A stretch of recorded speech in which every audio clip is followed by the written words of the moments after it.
नमस्कार दोस्तों। और हमारे साथ उत्तर प्रदेश सरकार में मंत्री मयंकेश्वर सिंह जी मौजूद हैं। और महाकुंभ, मानवता का महासमागम, और पूरी दुनिया में, यानी पूरे दुनिया में भारत का परचम लहराने वाला ये महासमागम, और इसको लेकर हर किसी ने अपनी अपनी तरफ से मेहनत की, कोशिश की, प्रयास किए, और तभी ये संभव हो पाया। मंत्री ji, Mahakumbh, real heroes of Mahakumbh, आज इंडिया न्यूज़ ये कार्यक्रम कर रहा है पर्दे के पीछे उन मेहनतकश लोगों के लिए जिन्होंने इस महाकुंभ को सफल बनाया और पूरी दुनिया में परचम लहराया। स्वास्थ्य विभाग का भी बहुत अहम रोल रहा, खासतौर पर चिकित्सा स्वास्थ्य का, या कहा जाए कि आपके विभाग ने भी बहुत महत्वपूर्ण भूमिका लगाई। अलग अलग कैंप्स, अलग अलग तरीके की स्वास्थ्य सेवाएं वहां पहुंचाना, और मेडिकल हेल्थ कैंप्स के ज़रिए वहां कई सारे बुजुर्ग वृद्ध लोगों की तबीयत भी बिगड़ती थी। कुछ लोग तो पुण्य ही नहीं, मोक्ष पाने भी पहुंचते थे महाकुंभ में। क्या कहेंगे? नहीं, निश्चित तौर पे ये एक विश्व का सबसे बड़ा समागम था और जितने व्यवस्थित ढंग से ये पूरा चला, मैं सबसे पहले तो आपको, आपके चैनल को धन्यवाद देना चाहूँगा। जिस प्रकार से वहाँ के जो रियल हीरोज़ हैं, चाहे वो सफाई कर्मी हों, पुलिसकर्मी हों, हमारे डॉक्टर्स हों, नर्सिंग स्टाफ हो, पैरामेडिकल स्टाफ हो, नाविक हों, और हर तरह की व्यवस्था में लगे हुए जो जितने भी लोग थे, उन सब लोगों ने जिस तरीके से निस्वार्थ भाव से, और मैंने देखा कि बिना किसी परेशानी के, अब एक कोई पुलिसकर्मी लगा हुआ है, लोग उससे रास्ता पूछ रहे हैं, बीसों हजारों की संख्या में लोग उससे रास्ता पूछ रहे हैं। कभी कभी आप लगता है ना कि ये आदमी परेशान हो जाता है। बिल्कुल, बिल्कुल, एक ही सवाल बार बार अगर कोई पूछे एक एक करके, तो आदमी थोड़ा सा इरिटेट हो जाता है।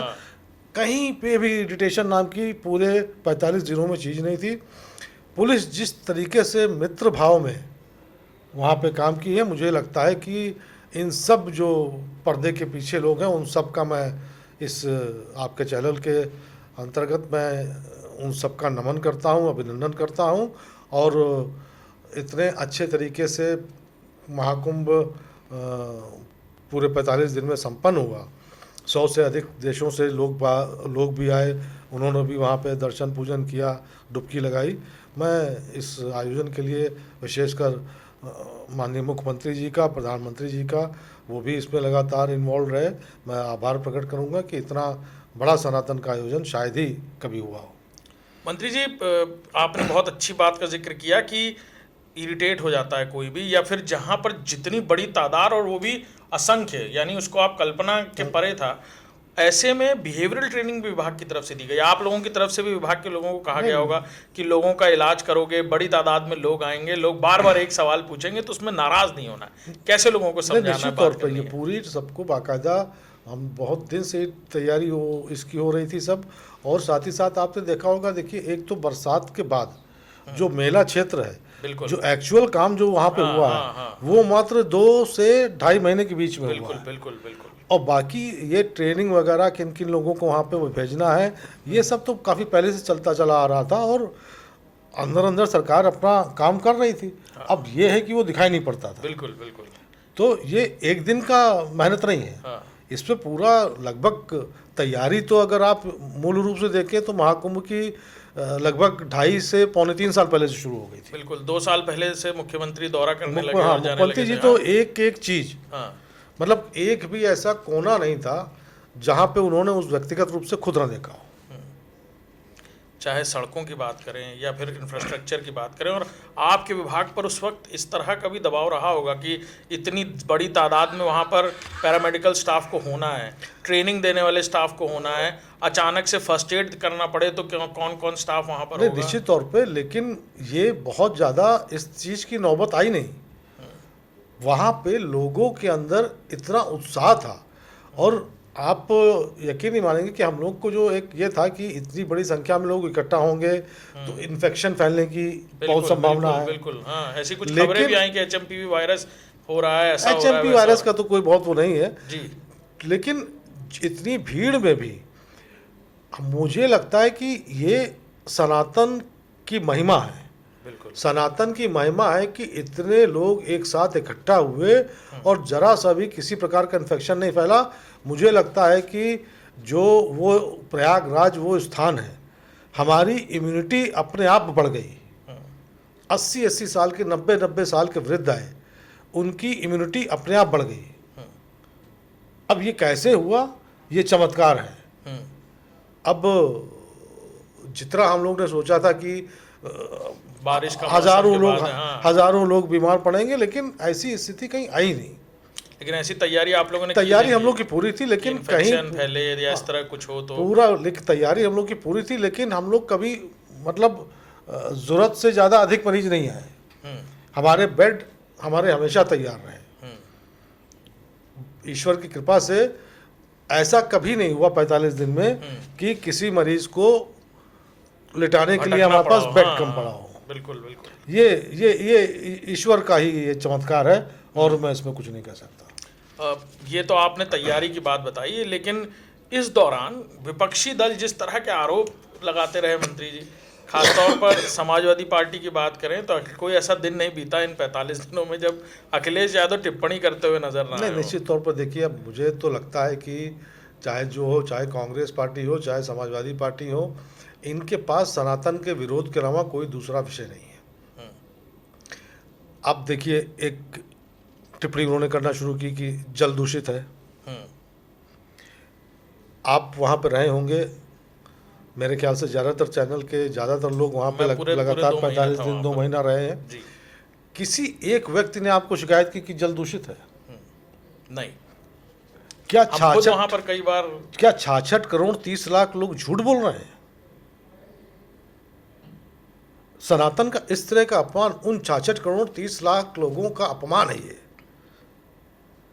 और इनको केवल सनातन के अपमान ही करना, इनके केवल इन सब पार्टियों को केवल एक ही।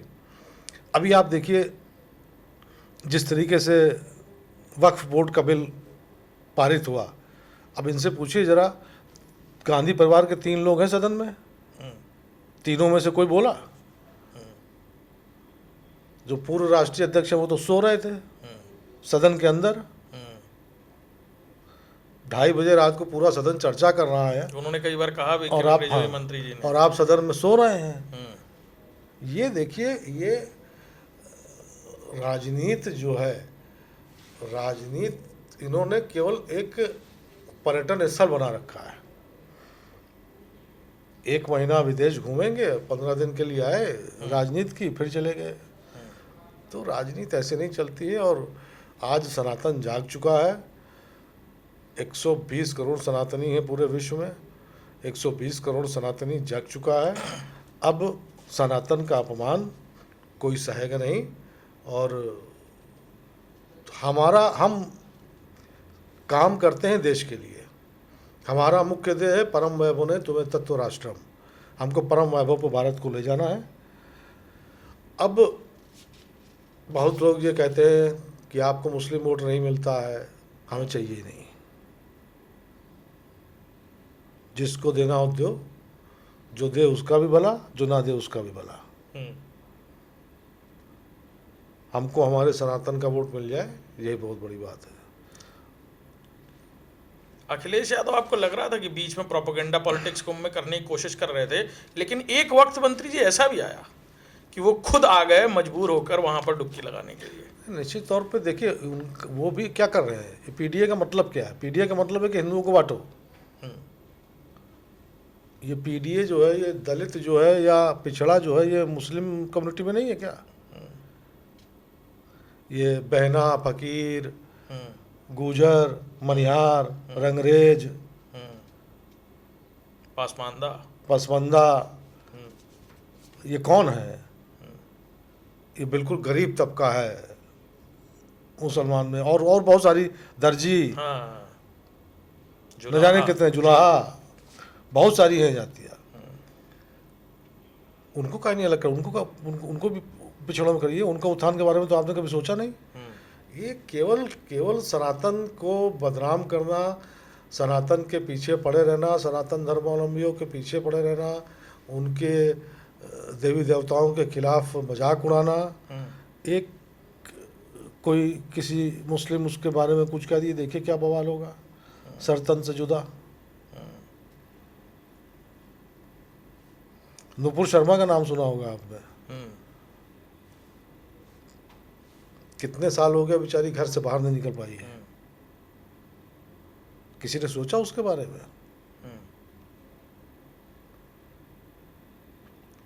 अब समय बदल रहा है और मुझे लगता है कि आज सनातन धर्म के 120 करोड़ लोग विश्व के जग गए हैं। अब वो समय नहीं रह गया। तो ये जो पीडीए पॉलिटिक्स धीरे धीरे औरंगजेब और फिर अब राणा सांगा तक पहुंच गई। देखिए, औरंगजेब हमारे कैसे हो सकते हैं? एक विदेशी आक्रांता थे और विदेशी आक्रांता हमारा आदर्श कैसे हो सकता है? अब बाकी जिसको औरंगजेब को आदर्श मानना हो माने, उसके लिए वो उनको, लेकिन सनातन धर्म के लोग औरंगजेब को मुझे नहीं लगता कि आदर्श मान सकते हैं। हमारे आदर्श राणा सांगा थे, हैं और रहेंगे।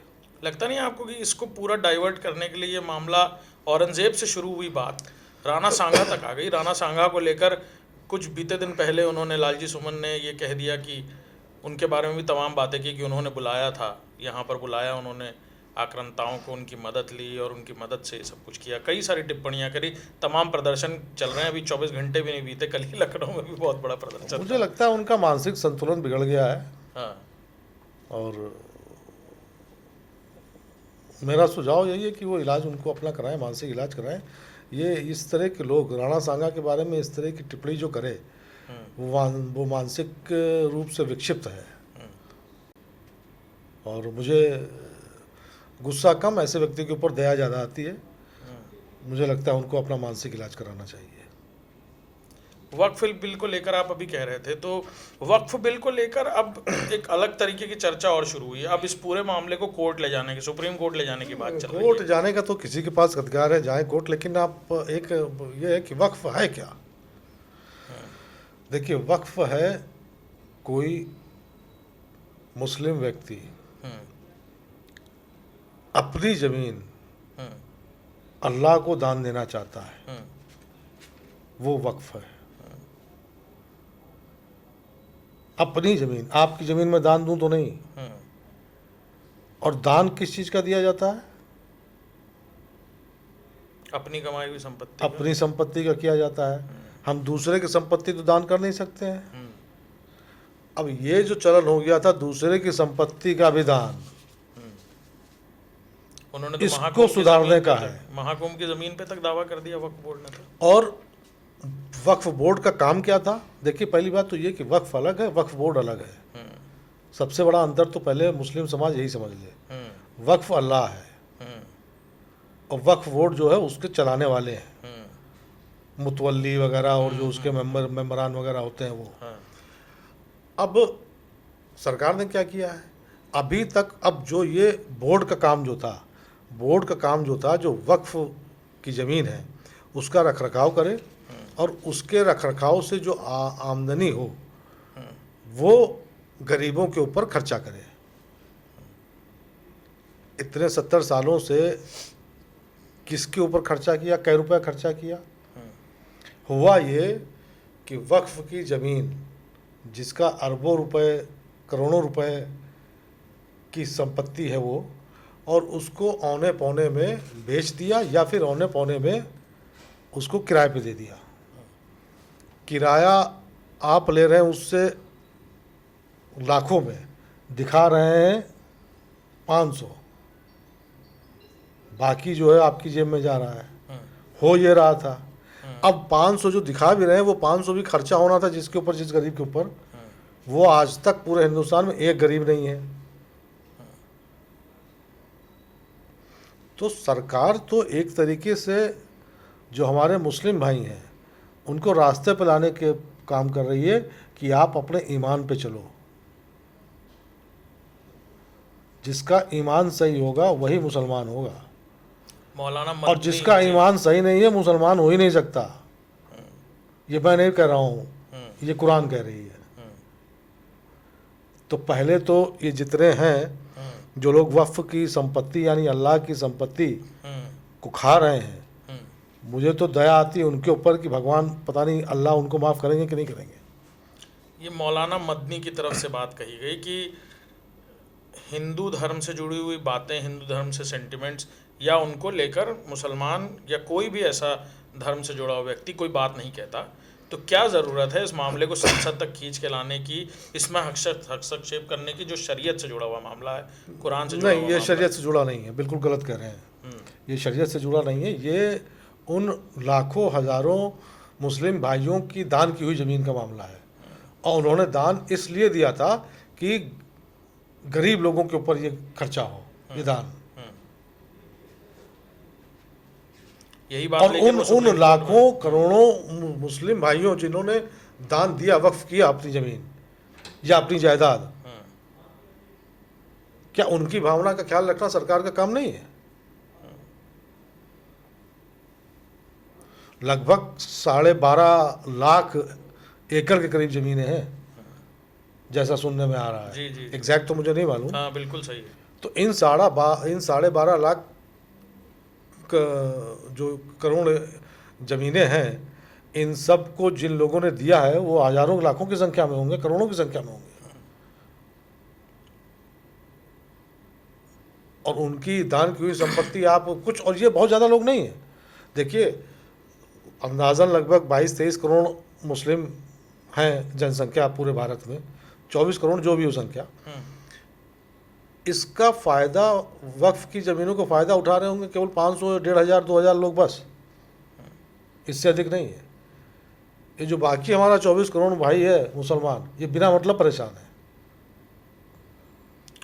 इसको सदन में किरण रिजिजू जो मंत्री हैं, अल्पसंख्यक कल्याण केंद्रीय मंत्री, उन्होंने ये तक परिभाषित किया कि किसी मुसलमान व्यक्ति के अलावा कोई हिंदू कभी वक्फ बोर्ड में जगह नहीं तक पा पाएगा, उसके नाम वो ज़मीन कभी नहीं होगी। तो भी क्या लगता है मंत्री जी, क्यों ये विरोध हो रहा है फिर? अब इसका कारण समझ में नहीं आ रहा है। तो देखिए, एक हम लोग के यहाँ देहात में कहावत है कि कौवा कान ले गया, कौवा कान ले गया। अरे भैया, तुम जरा हाथ उठा के कान देख लो कि कौवा ले भी गया कि नहीं ले गया। अब वो देख नहीं रहे हैं, एक कल्पना में जी रहे हैं। अब धीमे धीमे देखिए, अभी आप 2 साल इंतज़ार कीजिए। 2 साल में जब इन्हीं वक्फ की संपत्तियों से, इनकी जो कमाई से अस्पताल खुलने शुरू होंगे, मदरसे खुलने शुरू होंगे, गरीब बेवाओं को उससे उनको वजीफ़ा दिया जाएगा, गरीब बीमारों का इलाज कराया जाएगा, अस्पताल खुलेंगे, बेसहारा औरतों के लिए रहने की व्यवस्था की जाएगी, बच्चों की पढ़ाई पे जब खर्चा होगा तो अपने आप आँख खुलेगी, अपने आप आँख खुलेगी। आज की तारीख पे मैं यही कह सकता हूँ कि सोते को जगाया जा सकता है, लेकिन जागते को नहीं जगाया जा सकता। और फिर हमारे कुछ नेतागण हैं जो उलूल जुलूल की बातें करके, और भाई हमारा तो ये कहना है कि 80 में हम हैं, 20 में बाकी हैं, लेकिन अब तो हम कह रहे हैं, अब आज की तारीख में अगर आप देखिए तो हमारे जो ईसाई भाई हैं, चाहे केरल के हों, चाहे नॉर्थ ईस्ट के हों, उन्होंने समर्थन किया, वो सब भी समर्थन कर रहे हैं, वो सब भी आ गए हमारे चर्च, साथ। कई सारे मिशनरीज चर्चों कई ने सारे समर्थन मिशनरी, तो अब तो हम 80 के बाद 85 जा रहे हैं। लेकिन ओवैसी साहब नहीं मान रहे थे। अब मुझे जो जानकारी है, अब मैं इसको, वो जानकारी केवल है कि ओवैसी साहब के पास खुद हजारों करोड़ की वक्फ संपत्ति उनके कब्जे में है, तो अब वो निकलेगी तो वो काहे ना उछले भाई। उन्होंने कहा कि लोग सरकार के दबाव में हैं। लोग कौन? जो लोग भी समर्थन कर रहे हैं, जो ऑर्गेनाइजेशन समर्थन कर रही हैं। अब भाई, अब एक जगह को छोड़ के बाकी और कहीं आज तक तो ना उनकी पार्टी कहीं कुछ जीत पाई है। बीच में एक बार थोड़ा बहुत वहाँ बिहार में हो गया था, लेकिन उसके बाद फिर वो अपना टाटा फिस्से हैं। तो लोकतंत्र में आज की तारीख में हमारे पास 280 से ज़्यादा MP हैं। अब उसको भी बता रहे हैं, अरे हम 280 हैं, आप तो कम हो। अब 233 में कैसे सरकार बना लेंगे, ये हमारे समझ में नहीं आता है। भाई, लोकसभा का चुनाव हुआ, वो कहे कि हार गए। अरे हारे कैसे भाई? अच्छा, अगर हम हार गए तो तुम जीते क्या? तो कौन जीता? कभी कभी मुझे लगता है कि एक एकदम बचकाना सवाल है एकदम। और इतना आज 70-75 वर्ष बीत गए हैं भारत को आज़ादी हुए, लोकतंत्र इतना परिपक्व हो चुका है भारत में। आप अपने अगल बगल, हम लोग अपने अगल बगल देख लें, पाकिस्तान में देख लीजिए। पाकिस्तान में इन 75 वर्षों में मेरे ख्याल से लोकतंत्र 10-12 साल रहा होगा। चाहे बांग्लादेश आप देख लीजिए, 15-16 साल रहा होगा। आप म्यांमार में देख लीजिए, म्यांमार में तो मेरे ख्याल से 2.5 साल ही रहा। लेकिन भारत में लगातार लोकतंत्र कायम है। अब तो नेपाल में भी शुरू हो गया बगल में। अब नेपाल में देखिए फिर शुरू हो गया है। तो भारत में लोकतंत्र रहेगा और संविधान के अनुसार ही चलेगा। संविधान को अगर तोड़ा है किसी ने तो कांग्रेस ने तोड़ा है। बाबा साहब भीमराव अंबेडकर के बनाए हुए संविधान में सेकुलर शब्द कहीं नहीं था। जबरदस्ती इमरजेंसी के समय जोड़ा गया है। और जिस समय हाई कोर्ट के जज ने इंदिरा जी के चुनाव को रद्द कर दिया था, उसके बाद जोड़ा गया है।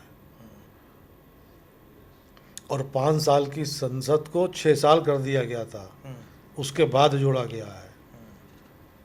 और 370 और 35 से तो कभी सदन में पेश ही नहीं हुआ था। ना तो भीमराव अंबेडकर जी के बाबा साहब के संविधान में था और ना कभी सदन से पास हुआ है, ना सदन में रखा गया है। कैसे आ गया संविधान में? तो संविधान को तोड़ने का काम शुरू से ही कांग्रेस करती चली आई है। लेकिन पिछले लोकसभा चुनाव में और अब कांग्रेस के पप्पू जो हैं वो डायरी लेके घूमते हैं। मैं तो कहता हूँ जरा डायरी खोल के दिखाओ वो संविधान है भी कि नहीं है। खाली जनता को मूर्ख बनाने के लिए किताब लेके घूम रहे हैं। इतने साल हो गए राजनीति में आए, बोलना तक तो आता नहीं है। आपने उनके कितने भाषण सुने होंगे। अब तो लीडर ऑफ अपोजिशन बन गए। हाँ, कुछ समझ में आता है? चील उड़ रही है, कुछ समझ में आता है आपको? एक तो पिछला अभी अधिवेशन उनका चल रहा है, अभी सुनने का मौका मिलेगा। इसके पहले वाले अधिवेशन में, उस अधिवेशन में जो भाषण दिए थे, कुछ किसी को समझ में आया? अपने भाषण की वजह से चर्चा में रहते हैं राहुल गांधी। अब क्या बताया जाए, असल में लॉन्चिंग पैड्स बहुत है कांग्रेस के पास, लेकिन लॉन्च नहीं हो पा रहे हैं। राजनीति के लिए वो बने नहीं हैं। अब जबरदस्ती ठेला जा रहा है राजनीति में। तो बच्चे की जान है, बेचारा क्या करे, हमें अभी बच्चे ही कहेंगे। आपको लगता नहीं इतना समय राजनीति में आपने बड़ा लंबे समय गुजार रखा है, मंत्री रहे हैं, और लगता नहीं है राजनीति करने का तरीका, मुद्दे, ध्रुवीकरण बहुत कुछ अलग हो गया है, व्यक्तिगत हो गई हैं चीज़ें अब? नहीं, व्यक्तिगत चीज़ें देखिए धीमे धीमे बनती क्या चली जा रही हैं। एक जिस तरीके से आदरणीय प्रधानमंत्री मोदी जी को टारगेट किया गया, सालों तक उन्होंने झेला इसको, सालों तक झेला। मौत का सौदागर, ऐसे शब्दों का भी प्रयोग हुआ उनके विरुद्ध। अब उसके बाद भी वो जिस लगन से उन्होंने लगातार 16-17 वर्ष गुजरात की सेवा की, उसके बाद 11 साल से देश की सेवा कर रहे हैं। आगे नात न पीछे पगाहा, चाहे मोदी जी को लीजिए चाहे योगी जी को लीजिए। इसको भी लेकर सवाल करते हैं लोग, 20-20 घंटे काम कर रहे हैं। ऐसे लोग कैसे समझ पाएंगे दर्द? दर्द ऐसे लोग ही समझ पाते हैं। परिवार ना होना, परिवार ऐसा नहीं कि परिवार नहीं है, परिवार दोनों के हैं। परिवार तो सनातन का यही तो सबसे बड़ा वो है। हमारे जितने भी ऋषि मुनि रहे हैं सब परिवार के साथ थे। जनक जी को क्या कहा गया? विदेह कहा गया। राजा थे, चक्रवर्ती सम्राट थे, लेकिन विधेय थे। संसार के किसी भी उससे उनको कुछ लेना देना नहीं था। यही सनातन की खूबी है, और उसी का पालन माननीय प्रधानमंत्री जी, माननीय मुख्यमंत्री जी कर रहे हैं। कई बार इन सारी बातों को लेकर अखिलेश यादव भी ये बात कहते हैं कि परिवार बनना चाहिए। एक बार उन्होंने विधानसभा में कहा था, आप भी होंगे तब, कि परिवार होना चाहिए, जिनके परिवार नहीं वो क्या जाने। ये सब बातें, ये सब टिप्पणियाँ। अब जिसका परिवार से वो परिवार है, उनका परिवार उन्होंने छोड़ा है। इन दोनों में अंतर है। परिवार छोड़ के एक योगी बने हैं, और परिवार छोड़ के एक तरीके से सन्यासी मोदी जी भी बने हैं। और पिछले 8 सालों से योगी जी और 11 सालों से मोदी जी ने। अच्छा, इसके परिणाम भी आपको दिख रहे हैं। आप आज हम इकॉनमी में किस नंबर पे आ गए हैं, ये क्या दिखाई नहीं देता किसी को? अब ये किसी को ना समझ में आए तो इसके लिए मैं कुछ नहीं कर सकता। आज हमारी पूरे हिंदुस्तान में हमारी बाइंग पावर कितनी हो गई है। आज उत्तर प्रदेश 4 पहिया वाहन खरीदने वाला देश में दूसरा राज्य बन गया है, महाराष्ट्र के बाद।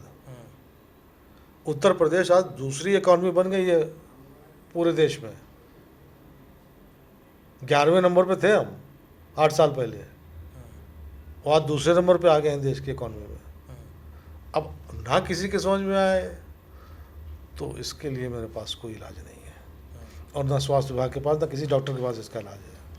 आप अभी एक बहुत दिलचस्प बात कह रहे थे कि स्वास्थ्य विभाग में पिछले 2017 से पहले कुछ ऐसे कॉलेजेस को भी मान्यता मिली जो एक एक कमरे में चल रहे हैं, और आप लोग इंटरव्यू लेने जाते हैं तो पता चलता है कि हाई स्कूल और इंटर की साइंस के सवालों पर अटक जाते हैं लोग। निश्चित तौर पर बिल्कुल एकदम रेवड़ी की तरह बांटे गए थे।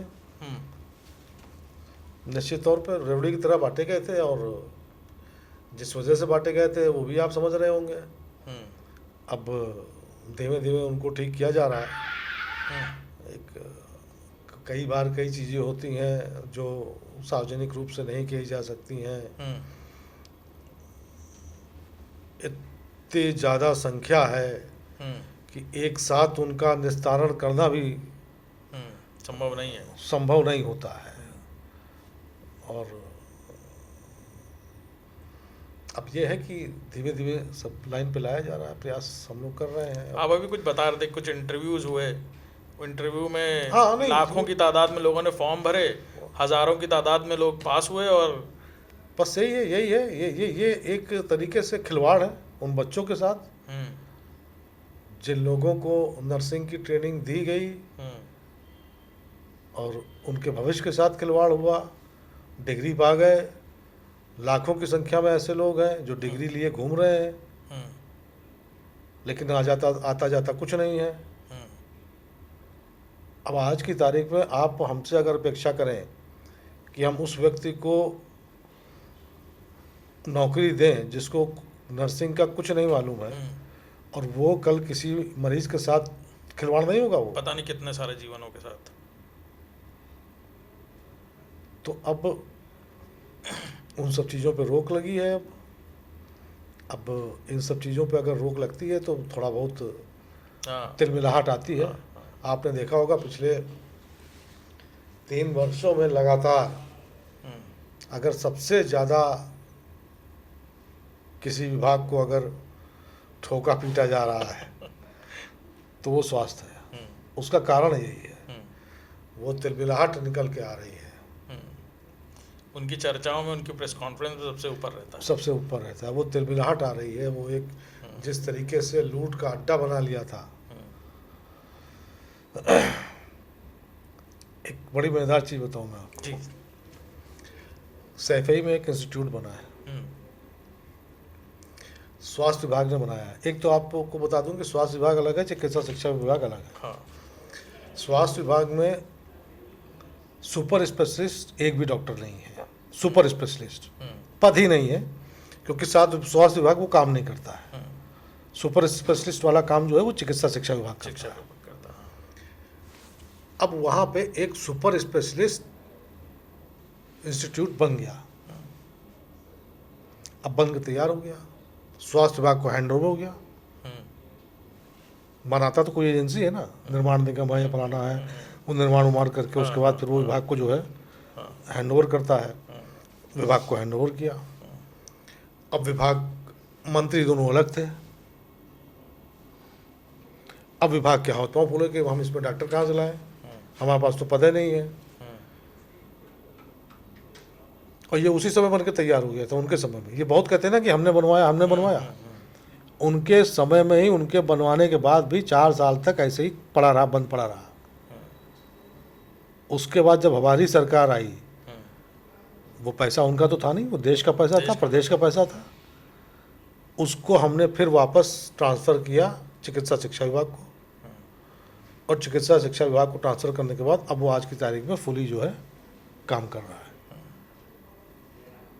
अब ये छोटी छोटी चूक आपको बनवाना ही था, आप चिकित्सा शिक्षा विभाग से बनवा लेते।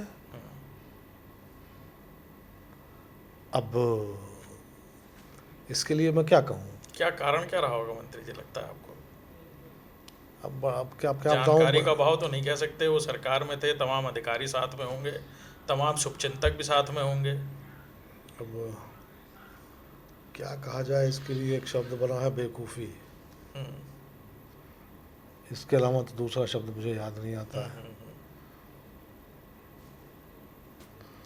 ना उस समय के कुछ अधिकारी कुछ समझ पाए, ना कुछ। अब लेकिन अब पता नहीं क्या है। चलिए, जितनी गलतियां उन्होंने की हैं उन सबको हम लोग धीमे धीमे सुधार रहे हैं। ज़्यादातर सुधर गई हैं, एक आधा जो बची होंगी उनको भी हम लोग सुधारेंगे। चलिए मंत्री जी, बहुत सारी बातें हुई आपसे। बहुत बहुत शुक्रिया इंडिया न्यूज़ में आने का और आज इस कार्यक्रम का हिस्सा बनने का, और रियल हीरोज़ ऑफ महाकुंभ के कार्यक्रम में आकर जो रियल हीरोज़ हैं उन्हें सम्मानित करने का। निश्चित तौर पे आपका भी बहुत बहुत धन्यवाद। और जिस तरीके से आज सफाई कर्मी हो हमारे, चाहे पुलिस कर्मी हो या नाविक हो या और जो महाकुंभ से जुड़े जो लोग पीछे, नर्सेज हों, डॉक्टर्स हों, उन सबको जिस तरह का सम्मान दिया गया है, वो निश्चित तौर पे बहुत, उसके लिए आपके चैनल को साधुवाद, बहुत बहुत धन्यवाद। धन्यवाद।